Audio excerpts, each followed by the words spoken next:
Okay, chat, we are finally at the stats, and these are your new Sacred Stones heroes: Tethys, Gerik, Ewan, Ephraim, Lyon, Ross, and Cormag. And right away, you could probably notice some man good art. Ewan is... You guys see how zoomed in Ewan is? I know he's a Shoto, but like, his head is humongous. Yeah, he's much bigger than Ross's head. Alright, we're going to start with Tethys. Beloved dancer Tethys. All 40 stats are 38 HP, 27 attack, 35 speed, 23 defense, 34 res. And what is she? So Tethys is a 157 BST, colorless dagger infantry with HP, attack, super banes, and defense super boon. HP, attack, super banes. Yeah. It could get really sad. Yeah, I don't pull minuses, please. Alright, so right away, the first thing that comes to mind is 27 attack? What happened? She's using the cleaner to get all of her damage. Yeah. I mean, she reaches a good speed. 35 speed is what I consider that. The point that you aim for with colorless heroes, especially with archers. So yeah, she reaches the speed, the respectable speed. If she basically, the idea here is therefore, if your opponents are heavily buffed up, and she can take a hit, which she should be... Oh god, actually. She could struggle to take a hit. 23, yeah, res, 38. she'll be fine. Res-wise, she could be fine, but 61 physical. There's... Depending on where you are, and because they're buffed, keep in mind, they're buffed. Cleaner doesn't prevent their buffs from existing. She could get one-shotted. Yeah. Gonna need lulls for that. But the idea is therefore... Well, if you use lull, you take away his Wings of Mercy, which dampens the effectiveness of... Yeah. And why would you ever run that on a dancer? Anyways, 27 attack. It doesn't really matter attack because cleaner basically goes pure damage and they're fully buffed up. She should win if she gets off 2 shots. But that involves surviving, which she might struggle with. But yeah, 27 attack. How low is that in the game? 27 that attack. is...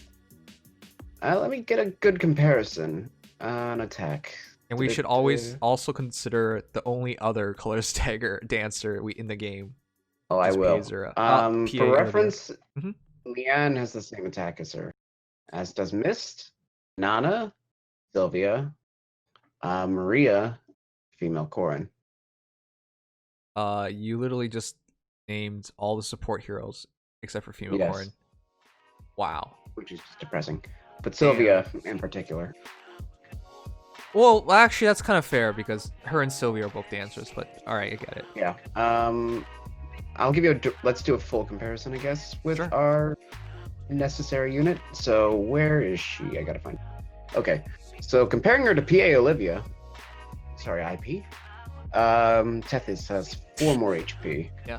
1 less attack, 1 more speed, 7 more defense, and 6 more res. Yeah, and the reason for this is because she's 157 BST, which means she's Generation 1 infantry, melee infantry BST. And basically, she has like what, a 7 advantage? How much advantage she has? In defense. Compared to what? PA Olivia. In terms of BST, 17. 17? Yeah, Olivia is one of the lowest BSTs. Yes, people forget this, but there was like literally heroes at 140. That was crazy. Actually, there was heroes even under 140. Yeah. Yeah. Looking at Tethys, I wouldn't honestly think she was on a quick glance, but I can see why she is. So yeah, IP was right. Tethys is 100% better. She has 1 less attack for 1 more speed, but let's be frank, they can't be identical. Well, actually, there's been literal 100% better scenarios, but this is close enough. So yeah, Tethys' build though, what she comes with is basically all trash. You're going to replace everything but dance, and the cleaner there's a lot of chances you might change the cleaner, but cleaner is probably something you keep. But everything else, in terms of building her, I'm just going to be clear. I think you got to use Fury because you need that extra bit of defense. And that extra bit of attack and speed could help a lot in doubling. And really, if she fights, it's probably just fighting 1 time because she just wants to kill that super buffed up hero, which is great because Tethys essentially is a specialist hero. She supports her team by dancing them, or she wipes out the super buffed up enemies. So she could work from that perspective. And of course, it's going to be Wings of Mercy on the B slot, and the C slot could be a drive skill. She doesn't come with a C slot. Oh, she comes with dagger experience, but you're not going to use that. But yeah. That is the budget option. The expensive option... What is that stupid palm dagger thing called again? Broadleaf fan. Broadleaf fan. That's the expensive option. If you actually want to use her as a juggernaut. Yeah. With 27 attack. Yeah, I would not do that. It's kind of low, but she has the speed to pull it off, so. Yeah. What other builds do you have in mind? As far as you gotta look more to support, I guess, or you could use the goodie boot if you want to make her bulky. I don't think that's necessary. I think she's okay with taking one hit. She's fast enough. Yeah. I'm trying to think about what good support daggers there are. I mean, you could do smoke dagger for an all penalty. Smoke dagger with like wind sweep or something. She could technically pull that off. Poison dagger. God damn, no. She has an even worse issue with poison dagger than PA Olivia. Kitty paddle. Ooh, that's interesting. She has the res to pull it off. Why are you saying kitty paddle and not that? It's not like it's much more might. Oh, it isn't. It's 8 might though. Well, nah. It's more just fighting mages that I would just assume the defense is low enough that it works out. Alright, anyways, we're gonna move on from Tethys. I think you guys had the idea, but my personal suggestion is go Fury, Wings of Mercy, and keep the cleaner.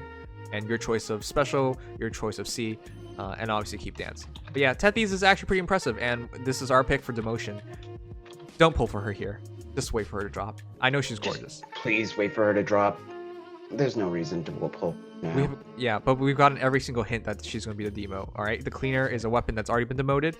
Dagger EXP does not matter. The bond skill is iffy, but chances are you replace it. It's speed res, right? Yeah, it's speed res. Yeah, speed res bond, which is actually pretty good. It's pretty good, but it's not significant. So everything lines up for a demote here because we also don't have a dancer, a dagger dancer that's been demoted. Everything's been locked.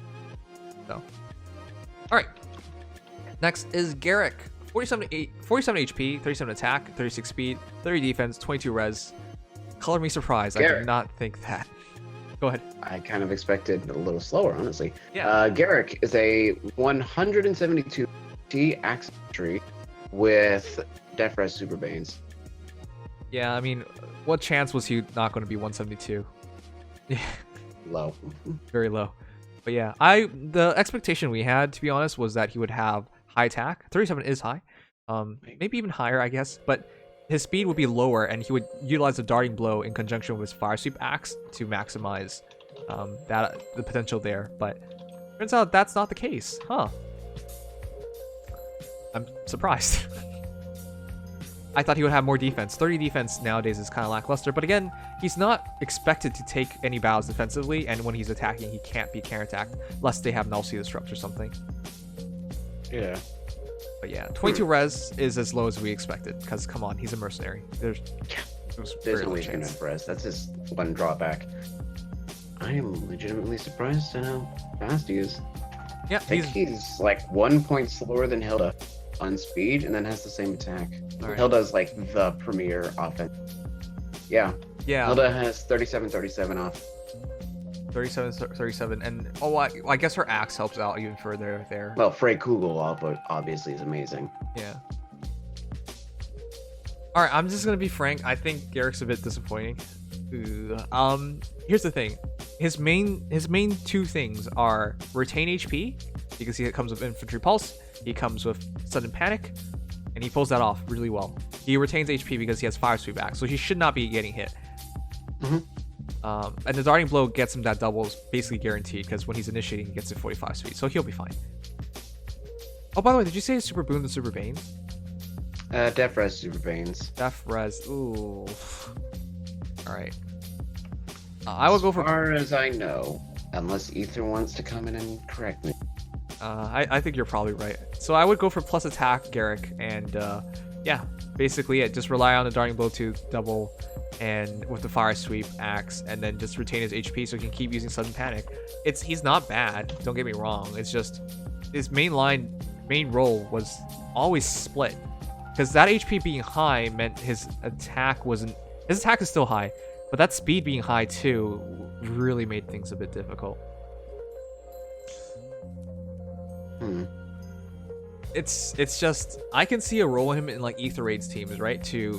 As your debuffer, as the hero to counter Vantage heroes, DC Vantage heroes, and whatnot. Yeah. As much as I appreciate Fire Sweep Axe coming to the game, I didn't think he should have it. I think it should have been a hero that demoted, and he should have had his own personal weapon or something, and that would have made things much more interesting. Because, as we said, he's basically Hilda, but he doesn't have a unique weapon, so he's worse off.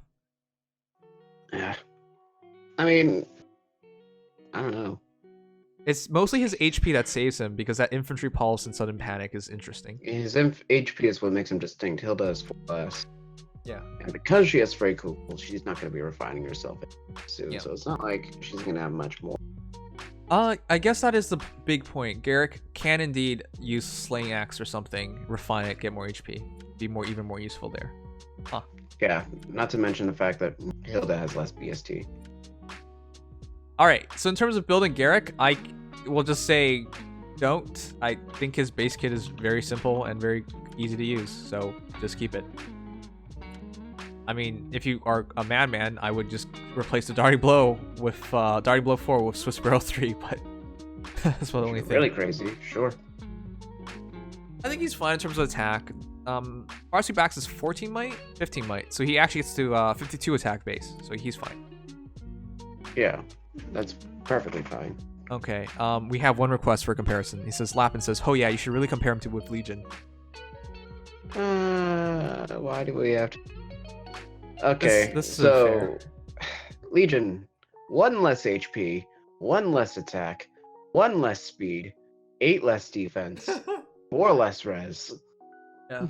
Legion's actually a really pristine hero himself with the attack and speed and HP, but all that extra BST went in defensive stats.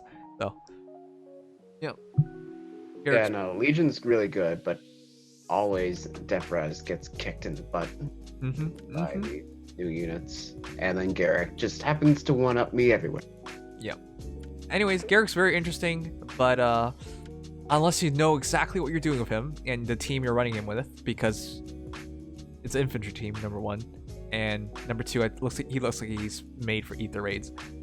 So unless you know specifically what you're gonna do with him, I would not pull for him. And if you're gonna pull for him for Fire Sweep Axe, don't, because that is for sure going to demote sometime. Yeah. But not on Gerik. Some other hero will have it. Alright, next, Ewan. 38 HP, 37 attack, 33 speed, 23 defense, 35 res. There was one guy who capped the res perfectly, because he capped it with his A-skill triggered and everything. Oh, it's not his A-skill, his tome triggered and everything. Wow. I'm impressed on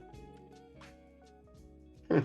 Alright, so Ewan is a 166 BST red tome infantry with Def Super Boon. 166? Is that higher? And Julia, I believe she has 168. Oh. Double check. Because with Ewan... 162. Wait a minute, what? Because he's a trainee! He's a trainee. I forgot. Yeah, that's why when you He's said actually 166... higher than Julia. Yeah, he's the highest BST mage. Well, infantry. Infantry... Well... Okay, yeah, come on. You know what I meant. Yeah, Ileana, I think, is 169. Okay, 166. Does he have a super boon? That's the next important thing. Def. Alright. So, technically he reaches the 170 bid if you go defense. Yep. Oh, that's interesting. Jeez. Yep. Yeah, Ewan's a trainee, and that really opens things up. I didn't think we would get that push because we just got Julia. I mean, obviously this push isn't permanent, but whoa. I know it's not a legitimate push because he's a trainee and it's expected, but I did not think we would reach this point already. So, ooh. No kidding. Okay, but in terms of his stats itself, 37 attack is preposterous. That is ridiculous. That's 49 base. Who? Assuming he has what? From the Black Eagles, the creepy looking guy, Hubert. Wasn't he the 30 highest? I think he has 38, doesn't he? Okay, let's do a quick comparison there, because that's right away looking at attack. That's what I'm getting thoughts of. Hubert. Oh, well, I was off. So Hubert, 3 more HP, 2 more attack, 1 less speed, 4 less defense, and 10 less res. Ooh, very comparable offensively, actually. Yeah, Hubert's attack is absurd. Keep in mind, neither have a special tome. It's Roar Fox versus Roar Serpent. So one's just defense. Great tomes, at least. But I'll take Roar Fox over Roar Serpent, so. Roar Fox is ridiculous. Yeah. Okay. So, Ewan... Oh, one more comparison in terms of Lu. Because when I saw him, I just instantly thought Lu. He's Lu 2. He's Lu 2.0. Yeah, yeah, with more BST, not yeah. quite. Oh. Lu has 1 less HP, 2 less attack, 3 more speed, 6 less defense, and 4 less res. 4 less res? Really? I didn't... Yeah. Lu is faster than Ewan. Yeah. But Ewan wins out everywhere else. Yeah. Alright. But yeah, really quickly running things over. Now it makes perfect sense why he has Sabotage speed. Because 33 speed isn't slow, but it's not quick either. I guess that kind of people were expecting him to be a little slow, and I'm questionable with that, but this is probably about why we expected him to be slow. I was expecting him to be a bit quicker, but yeah, Sabotage speed, if you guys forgot, as long as he has 3 more res than his opponents and they're next to each other, he will debuff them by 7. So that goes a long way in helping him get his doubles. And because Roar Serpent can be refining it for speed would help him a long way too. And he comes with Swift Stance, which I would not keep, and he comes with Glacies, which makes a lot of sense. But the build, I'm just gonna say Fury. Fury and A, you keep Sabotage speed. He needs the extra speed. The extra attack goes a long way. The extra res helps the Sabotage speed. And helps Glacies as well. I will probably switch the Glacies off to Iceberg or something though. But yeah. Roar Serpent, to be honest, if you're serious about Ewan, it would be Roar Fox. Because he doesn't have his own personal tome, and the Roar Fox is pretty damn good. Okay. They're right away calling Celica a comparison with Celica. What? Okay. Celica's a completely different unit. Yes, she is. I will compare her before and after Ragnarok, just to be fair. Yes. So Celica has 1 more HP, 5 less attack, the same speed, 1 less defense, and 13 less res. And that, just to be clear, that was with Ragnarok kept in mind. Without Ragnarok. Oh, without Ragnarok. Okay. So if she has Ragnarok, she has 1 more HP, equal attack, 5 more speed, 1 less defense, and 13 less res. Yeah, I mean that's the benefit of having a really good tome. But yeah. Ewan's intended he's intended to be a defensive red mage, which is a bit strange. A defensive high octane attack red mage. Yeah. This is weird. He is kind of weird. And people also asked to do a comparison between Canis, but I don't think that's fair. I think he's 100% better. That's not fair. Yeah. For the sake of not being fair, Canis has 5 less attack, 4 less speed, 2 less defense, and 2 less res. Yeah, that's 100% better. That's not fair. That is not fair. All right. Yeah, in terms of builds, because he has such high res, and because of Sabotage speed being pretty interesting, and because his speed isn't that high, and he could kind of use it, I would try and keep it, but it also makes him very flimsy, because if he takes any hit, he can't take another one. Yeah. It's good. He's okay when it comes to mages, because 35 res plus 6 when he's attacked gets him to 41. He's okay when it comes to mages, but that's about it. How would you build him, Legion? Plus defense archer counter with possibly Serpent Tome. You could run QR if you so desired. Something like that. And then with his tome, that's 36. Yeah, you can reach 36. Actually, I don't know how you got a 36 because you cut off. 23 base, 27 super boon, 30 with refine, and then 36 with the +6 off the distant defense. Yeah, actually that's pretty interesting. Anyways, I'm not gonna give a build for Ewan because I am not feeling any build in particular, so I don't feel comfortable. He doesn't really have a build in particular because he can do whatever he wants. Yeah, he could basically do whatever he wants, but I do think if you really want to make good use of sabotage speed, he does need a bit of extra speed, and extra attack wouldn't hurt, and extra res would definitely help the sabotage speed. So it basically just says Fury to me, and Roar Fox just seems like a better tome, because if you remember, Roar Fox decreases their attack by 4, so when they do attack you, it doesn't matter. You take 2 more damage, it's hardly a difference, but when you attack and everything, it's so much better. Mm-hmm. But yeah, that's my suggestion. Roar Fox and Fury if you're serious. But next is Ephraim. And Lyon. And Lyon. Okay. This isn't a surprise. We already saw his stats. Yeah, we didn't. Ephraim is a 172 BST Lance Infantry with HP Super Bane, Speed Super Bane, and Res Super Bane. Res Super Bane, okay. Alright, you know, I'm surprised that Lyon couldn't get him 3 more BST to get him to 175. You know, that's all I gotta say. I mean, I would figure the extra person is worth some BST. What? Oh, I am bad. What? What'd you do? Nope, he has an attack super. Oh, he does! And that means Ewan also does. Oh, Ewan also does? Yeah, because I got a number wrong. I have it down here on 30. Oops. Oh, okay. Alright. Everyone now has permission numbers to make fun of Legion.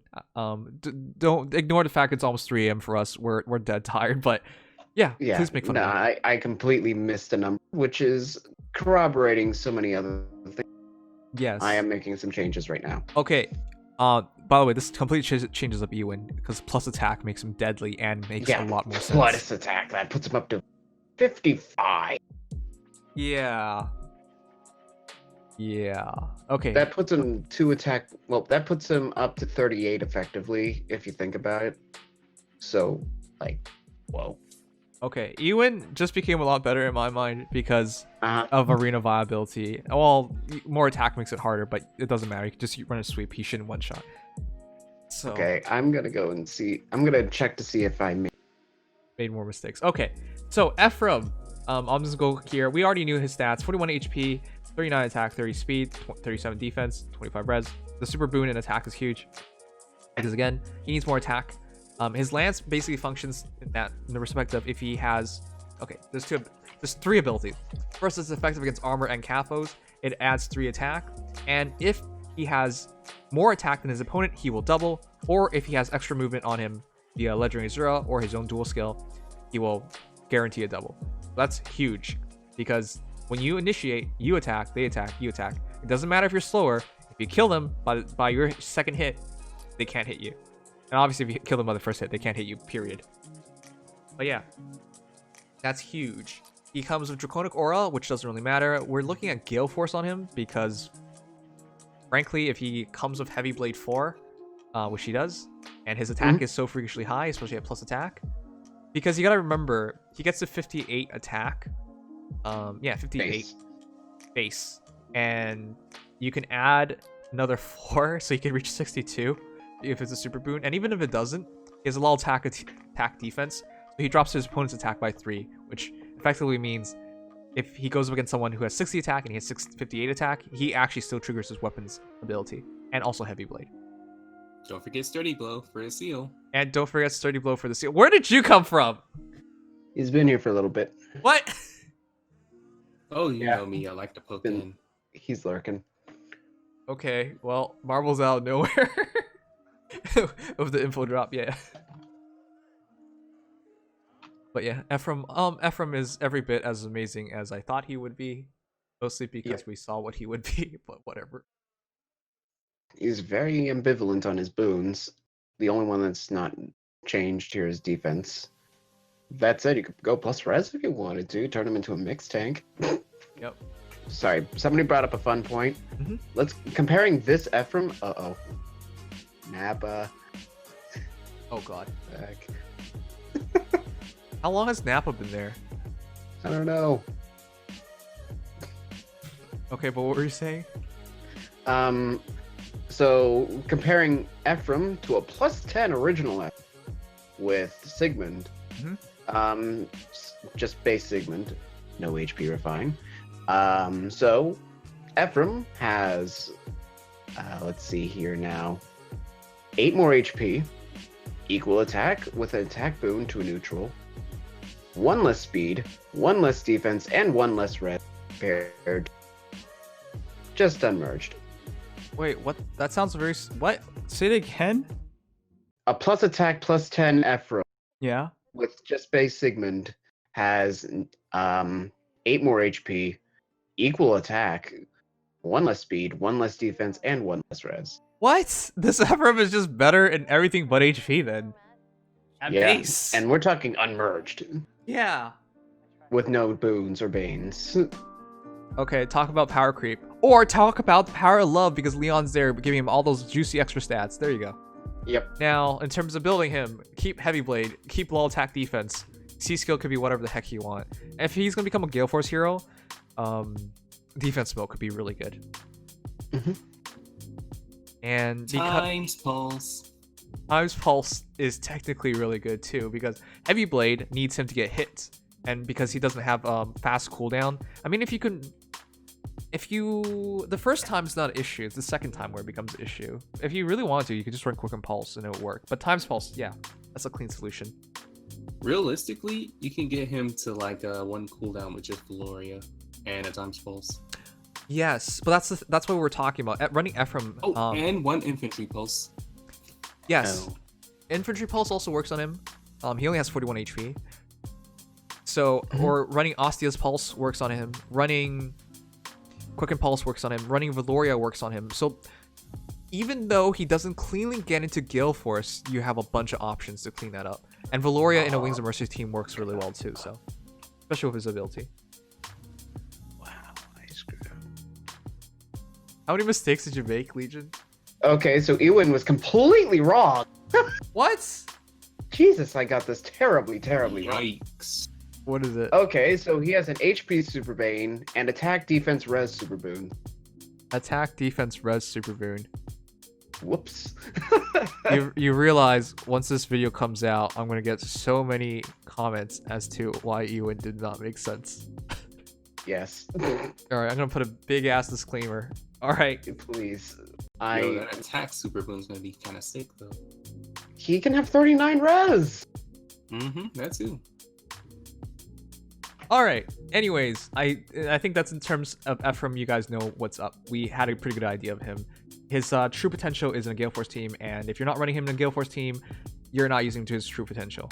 But he's still gonna be very fun to use. Yeah, for all intents and purposes, I believe you put Gale Force on him, you keep his A and B slot, you put Defense Smoke on C, or Times Pulse, or really anything you want. It doesn't make that big. Well, it does make a difference, but yeah, it depends on what kind of team you have in mind with Ephraim. But to be honest, you know, pairing him with Valoria is probably the best idea, especially with the Gale Force team. But to be honest, the best pair up is of course with Erica, because at the end of it, they can all join hands in the holy matrimony. Yeah. OT3. OT3. Okay, so running over the banner, I'm just gonna say, hope for Ephraim. Nobody else really matters. Actually, Ewan is surprisingly good. Damn it, Legion. Because of you, I now think he's bad, but he's actually amazing. Yeah. Oops. And the reason why I'm talking Ewan up is because he can reach 170 BST. With attack, defense, or res, he reaches 170 BST, which is incredible because he's a mage. Yep. Definitely do not go for Tethys, because she's demoting, and Gerik. I don't know. Depends if you have a usage for him, to be honest. Well, I mean, if you're gonna think about Gerik, you might want to think about Ross. About what? Ross. About Boy. Ross. Alright, but we're gonna get to that. But yeah, in terms of the spanner, realistically, unless you really want Ewan and really need a red mage, only pull for Ephraim, because... And unless... Of course, pull for whatever you like. If you like a character, go for them. But in terms of, like, meta reasons, only one I can suggest is Ephraim, and only if you know what you're doing with Ephraim. What do you guys think? Yeah, Ephraim, if you know what you're doing. Ewan, generally speaking, would be good. Gerik, mostly for fodder or a good plan. Yes. And don't pull Tethys. And don't put Tethys. Marbles? Well, I'd say not to pull at all, but if you really Yeah. want to, Oh, shut up. Okay. I think Ewan's honestly cool. Right. And I'll just be honest, I'm of the same opinion. I'm not pulling. I don't have a Gale Force team in mind, and as much as like Ephraim, I'm out of orbs, so I can't. Yeah. Oh, but dude, keep in mind, Ephraim is he's a limited hero. He is not demoting into the normal pool. So if you're not pulling him here, we really don't know when he's coming back next. You're not pulling him for a while. Yeah. So there you go. Anyways, good luck, guys, and that's your Sacred Stones banner.